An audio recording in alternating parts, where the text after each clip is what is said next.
ଖ୍ରୀଷ୍ଟଙ୍କ ଜଗରେ ମୋର ପ୍ରିୟ ଭାଇ ଓ ଭଉଣୀମାନେ, ଆଜି ଆମମାନେ ସାଧାରଣ କାଳର ବିଂଶ ରବିବାରରେ ପଦାର୍ପଣ କରିଅଛୁ। ଏତେ ଅବସରରେ ଜିସସ୍ ଗସ୍ପେଲ ୟୁଟ୍ୟୁବ ଚ୍ୟାନେଲକୁ ଆପଣମାନଙ୍କ ସମସ୍ତଙ୍କୁ ହାର୍ଦ୍ଦିକ ଅଭିନନ୍ଦନ ସହ ସ୍ୱାଗତ କରେ। ଆଜିର ପ୍ରଥମ ପଠନ ହିତୋପଦେଶ 9 ଅଧ୍ୟାୟ 1-6 ପଦ ଏବଂ ଏଫେସୀୟ ମଣ୍ଡଳୀ ନିକଟକୁ ପ୍ରେରିତ ପାଉଲଙ୍କ ପତ୍ରରୁ ପାଠ 5 ଅଧ୍ୟାୟ 15-20 ପଦ ଏବଂ ଆଜିର ପବିତ୍ର ସୁସମାଚାର ସାଧୁ ଜହନଙ୍କ ଦ୍ୱାରା ଲିଖିତ ସୁସମାଚାର 6 ଅଧ୍ୟାୟ 51-58 ପଦ ପର୍ଯ୍ୟନ୍ତ। ପ୍ରିୟ ପ୍ରଭୁଙ୍କର ଲୋକମାନେ, ଆଜିର ବାକ୍ୟର ମୁଖ୍ୟ ସାରାଂଶ ବା ମୁଖ୍ୟ ପ୍ରସଙ୍ଗ ରହିଅଛି ଦିବ୍ୟ ପ୍ରସାଦ ହିଁ ସେହି ଜୀବନ୍ତ ରୋଟି। ଦିବ୍ୟ ପ୍ରସାଦ ହିଁ ସେହି ଜୀବନ୍ତ ରୋଟି, ଯାହା ଆମେ ଈଶ୍ୱରଙ୍କର ବାକ୍ୟରୁ ଆମେ ଶୁଣିବାକୁ ପାଉଛୁ। ଆଜିର ପବିତ୍ର ସୁସମାଚାରର ପ୍ରଥମ ପଦରେ ଏହିପରି ଲେଖାଯାଏ, ଯାହା ଜହନ 6 ଅଧ୍ୟାୟର 51 ପଦରେ, ମୁଁ ସ୍ୱର୍ଗରୁ ଅବତୀର୍ଣ୍ଣ ସେହି ଜୀବନ୍ତର ଆହାର, କେହି ଯଦି ଏହି ଆହାର ଭୋଜନ କରେ ସେ ଅନନ୍ତ କାଳ ପର୍ଯ୍ୟନ୍ତ ଜୀବିତ ରହିବ।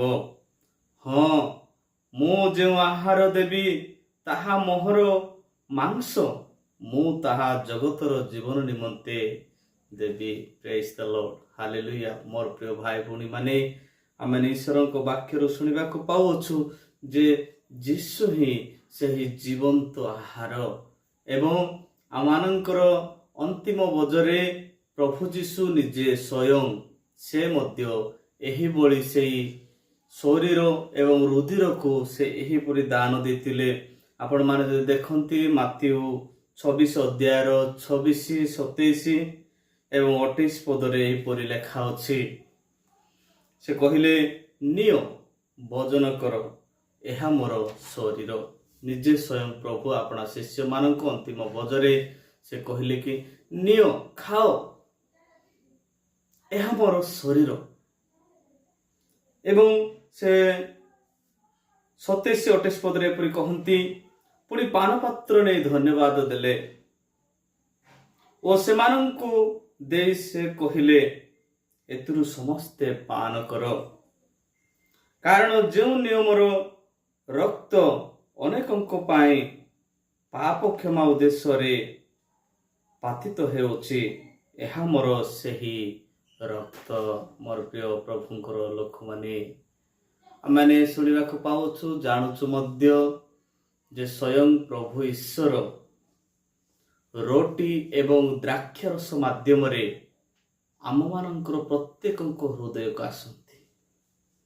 ସେହି ସତ୍ୟ ପରମେଶ୍ୱର ସେହି ରୋଟି ଏବଂ ଦ୍ରାକ୍ଷାରସରେ ବାସ୍ତବରେ ଉପସ୍ଥିତ।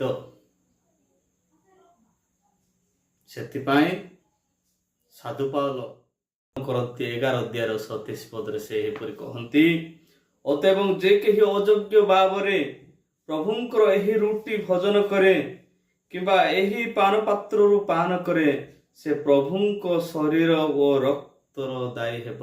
ପ୍ରେଜ୍ ଦ ଲର୍ଡ। ପ୍ରିୟ ପ୍ରଭୁଙ୍କର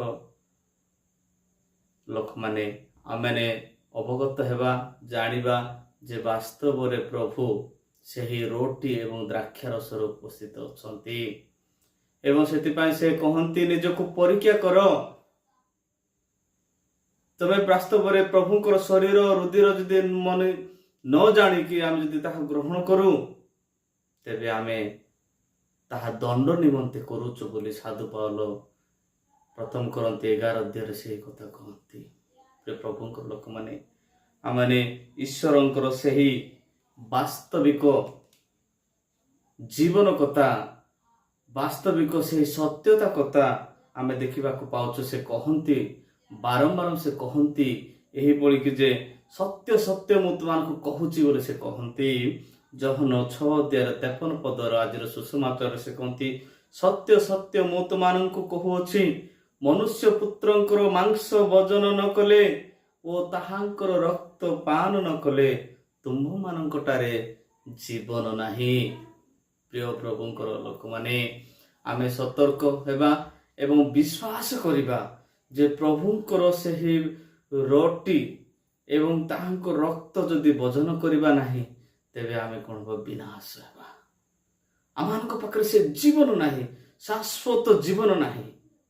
ଆମେ ଯେତେ ପ୍ରାର୍ଥନା ଆରାଧନା କଲେ କ'ଣ ହବ?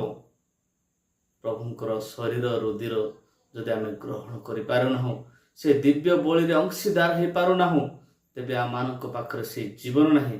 ଯୀଶୁ ଦେଉଥିବା ସେ ଜୀବନ ଆମ ପାଖରେ ନାହିଁ। କାରଣ ତାହା ଗ୍ରହଣ କରିବା ଦ୍ୱାରା ପ୍ରଭୁ ଆମ ପାଖରେ ସବୁବେଳେ ସଜୀବ ବା ଜୀବିତ ଅଟନ୍ତି। ସେଥିପାଇଁ 54 ପଦରେ ସେ କହିଲେ, ଯେ ମୋର ମାଂସ ଭୋଜନ କରେ ଓ ରକ୍ତ ପାନ କରେ ସେ ଅନନ୍ତ ଜୀବନ ପ୍ରାପ୍ତ ହେବ। ଯେ ପ୍ରଭୁ ଯୀଶୁଙ୍କର ସେହି ଶରୀର ରକ୍ତ ଏବଂ ମାଂସ ଯେ ଗ୍ରହଣ କରିବ, ସେ ଅନନ୍ତ ଜୀବନ ପାଇବ।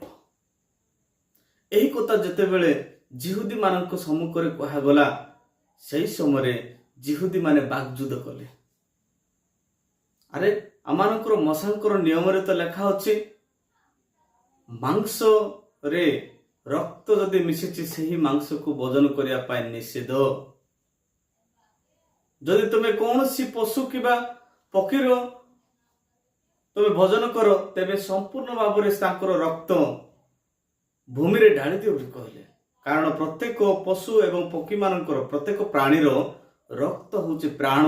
କାରଣ ଜିହୁଦୀଙ୍କ ପ୍ରଥା ଅନୁସାରେ ସେହି ରକ୍ତ ଭୋଜନ କରିବା ପାଇଁ ମନା ଥିଲା।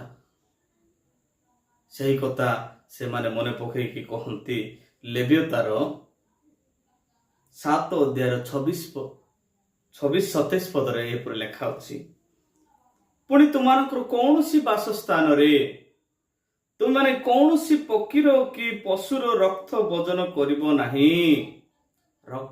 ନୀତି ନିୟମରେ ରଖାଗଲା। କାରଣ ସେମାନଙ୍କୁ ଆଉ ଯାହା କରିବା ପାଇଁ କୁହାଯାଇଛି ତାହା କରିବା ପଡ଼ିବ।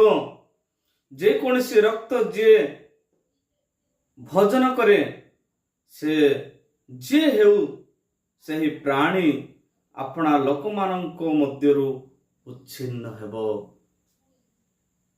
ଯେ ପ୍ରଭୁଙ୍କ ଲୋକମାନେ, ଏହି ବାକ୍ୟରେ ଆମେ ଶିଖିବାକୁ ପାଉଛୁ, ଯଦି ମଶାଙ୍କର ନୀତି ନିୟମ ବାହାରେ ଯଦି ଆମେ ଚାଲୁ, ତେବେ ଆମମାନଙ୍କୁ କେଡ଼େ ଯେ ଗୋଟେ ଭୟଙ୍କର ଗୋଟେ ସଙ୍କଟ ବା ବିପଦ ଆସିବ ବା ଆମମାନଙ୍କ ପାଇଁ ଗୋଟେ ଦଣ୍ଡ ଦିଆଯିବ, ସେଟା ସମସ୍ତେ ମାନିକି ସେମାନେ ଚାଲିବାକୁ। ଏବଂ ଆମେ ଆଉ ମଶାଙ୍କର ନୀତି ନିୟମ ଆଉ ଗୋଟେ ଜାଗାରେ ଲେଖା ଅଛି, ତାହା ପଠନ କରିବା। ଲେବୀୟତାର 17 ଅଧ୍ୟାୟ 13-14 ପଦରେ ଏହିପରି ମଧ୍ୟ ସେଠାରେ ଲେଖା ଅଛି, ଆଉ ଇସ୍ରାଏଲ ସନ୍ତାନଗଣ ମଧ୍ୟରୁ କୌଣସି ଲୋକ ବା ସେମାନଙ୍କ ମଧ୍ୟରେ ପ୍ରବାସୀ କୌଣସି ବିଦେଶୀ ଲୋକ ଯେବେ ମୃଗୟାରେ କୌଣସି ଖାଦ୍ୟ ପଶୁକୁ ବା ପକ୍ଷୀକି ବଧ କରେ, ତେବେ ସେ ତାହାର ରକ୍ତ ଢାଳି ଧୂଳିରେ ଢାଙ୍କିବ। ନିୟମ ଏହିପରି ଥିଲା, ତାର ରକ୍ତ ଖାଇବା ପାଇଁ ମନା। ଏଣୁ କରିକି ତାହା ଭୂମିରେ ଡାଳି ଦେଇକି ତାକୁ ଢାଙ୍କି ଦେବ। କାରଣ ସବୁ ପ୍ରାଣୀର ପ୍ରାଣ ସମ୍ବନ୍ଧରେ ରକ୍ତ ହିଁ ପ୍ରାଣ ସ୍ୱରୂପ। ରକ୍ତ ହିଁ ସବୁ ପ୍ରାଣୀର ପ୍ରାଣ ସ୍ୱରୂପ। ଏହେତୁ ଆମେ ଇସ୍ରାଏଲ ସନ୍ତାନ ଗଣକୁ କହିଲୁ, ତୁମାନେ କୌଣସି ପ୍ରକାର ପ୍ରାଣୀର ରକ୍ତ ଭୋଜନ କରିବ ନାହିଁ। ଯେ କେହି ସକଳ ପ୍ରାଣୀର ରକ୍ତ ହିଁ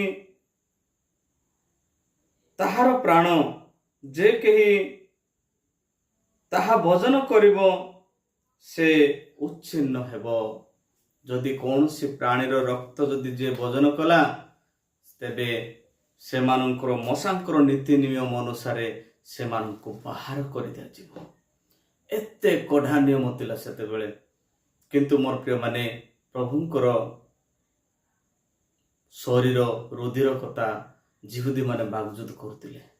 ନିଜର ମାଂସ ସେ କିପରି ଦେଇପାରିବ? ନିଜର ରକ୍ତ ସେ କିପରି ଦେଇପାରିବ? ପ୍ରଭୁ ଯୀଶୁ ସେତେବେଳେ ସେମାନଙ୍କୁ କହୁଛନ୍ତି, ଯେ ସ୍ୱର୍ଗରୁ ଆସିଥିବା ସେହି ମାନା ଖାଇକି ତୁମର ପିତୃପୁରୁଷ ମାନେ ମରିଥିଲେ, କିନ୍ତୁ ସେହିଭଳି ନାହିଁ ଏହା। ଏଟା ଯିଏ ଖାଇବ ସେ ଅନନ୍ତ କାଳ ପର୍ଯ୍ୟନ୍ତ ଜୀବିତ ହେବ। ଯେ ପ୍ରଭୁଙ୍କ ଲୋକମାନେ, ପ୍ରଭୁଙ୍କର ସେହି ଦିବ୍ୟ ବଳିରେ ପରମ ପ୍ରସାଦ ବଞ୍ଚିବାକୁ, ପରମ ପ୍ରସାଦ ସହୃଦୟରେ ଗ୍ରହଣ କରିବାକୁ, ନିଜ ନିଜର ପାପ ସ୍ୱୀକାର କରି ଆମେ ଆଗେଇ ଯିବା। ଦିବ୍ୟ ପ୍ରସାଦ ହିଁ ସେହି ଜୀବନ୍ତ ରୁଟି, ଦିବ୍ୟ ପ୍ରସାଦ ହିଁ ସେ ଜୀବନ୍ତ ଆହାର। ସେଇଟାରେ ହିଁ ସ୍ୱୟଂ ପ୍ରଭୁ ଯୀଶୁ 100% ଭାବରେ ଉପସ୍ଥିତ ଅଛନ୍ତି। ପ୍ରଭୁ ଏହି ବାକ୍ୟ ଦେଇ ଆମ ସମସ୍ତଙ୍କୁ ଆଶୀର୍ବାଦ କରନ୍ତୁ। ପିତା, ପୁତ୍ର ଏବଂ ପବିତ୍ର ଆତ୍ମାଙ୍କ ନାମରେ ଆମେନ୍। ସମସ୍ତଙ୍କୁ ପ୍ରଭୁ ଯୀଶୁଙ୍କ ନାମରେ ଜୟ ଯୀଶୁ।